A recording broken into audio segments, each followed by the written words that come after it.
వనమాడి కొండబాబు విస్తృతంగా ప్రచారం చేస్తున్నారు. 11వ వార్డు రాజీవ్ గృహకల్ప ఏరియాలో ప్రచారం నిర్వహించారు. తన ప్రత్యర్థి ద్వారంపూడి చంద్రశేఖర్ రెడ్డి ఎమ్మెల్యేగా ఉన్నప్పుడు స్థలాలు కబ్జా చేసి సొంత షాపింగ్ కాంప్లెక్స్లు, కళ్యాణ మంటపాలు కట్టుకున్నారని ఆరోపించారు. పేదల కష్టాలు పట్టించుకోలేదని విమర్శించారు. ఏపీ మరింత అభివృద్ధి చెందేందుకు టీడీపీకే ఓటు వేయాలన్నారు.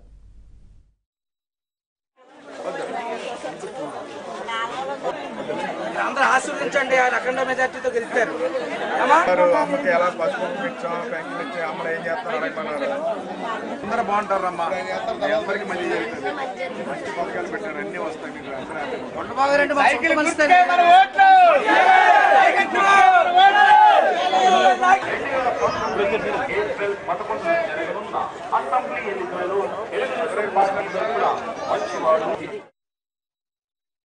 డివిజన్ తెలుసు మీకు. ఇక్కడ ఇది ఒక రాజు గురుకల్పన కట్టారు. ఆ రోజున కట్టారు కానీ అవన్నీ కూడా శిథిలావతి పరిస్థితికి వచ్చినాయి.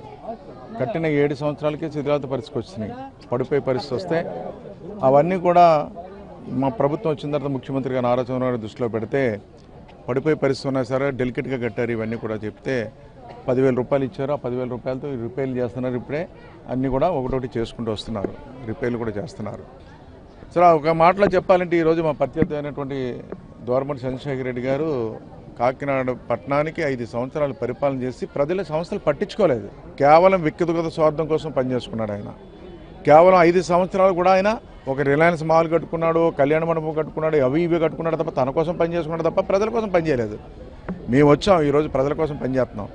ఈరోజు చూడండి, డైరీ ఫారం సెంటర్ చూడండి, పెద్ద సెంటర్ మనకి. డైరీ ఫారం సెంటర్లో సెంట్రల్ లైటింగ్ ఇచ్చాం. సెంట్రల్ లైటింగ్ ఇవ్వడం కాదు, ఈవేళ రోడ్డు వైండింగ్ చేస్తున్నాం. అటు నుంచి పోర్టుకి వెళ్ళడానికి బ్రహ్మాండ రోడ్డు వేస్తున్నాం, వెడల్ప్ చేస్తున్నాం. మళ్ళీ అక్కడి నుంచి చూసుకున్నట్టయితే ఇక్కడ కుంభాభిషేకం గుడి దాకా రోడ్డు వెడల్ప్ చేసి వైండింగ్ ఇస్తున్నాం, సెంట్రల్ లైటింగ్ ఇస్తున్నాం. ఈ ప్రాంతాలన్నీ కూడా వెనకబడిన ప్రాంతాల్లో కాకుండా ఒక మంచి ప్రాంతంగా తీర్చిదిద్దుతున్నాం. ఈ రోజున చెప్పాలంటే ఈ రాష్ట్రంలో లోటు బడ్జెట్ ఉన్నా, ఇబ్బందులు ఉన్నా ముఖ్యమంత్రి గారు ప్రతి కుటుంబానికి మేలు చేస్తున్నారు. ఈ రోజున ఏ అమ్మ దగ్గరికి వెళ్ళినా పెన్షన్ వచ్చిందని చెప్తున్నారు. 2,000 పెన్షన్, సంతోషాన్ని వ్యక్తం చేస్తున్నారు.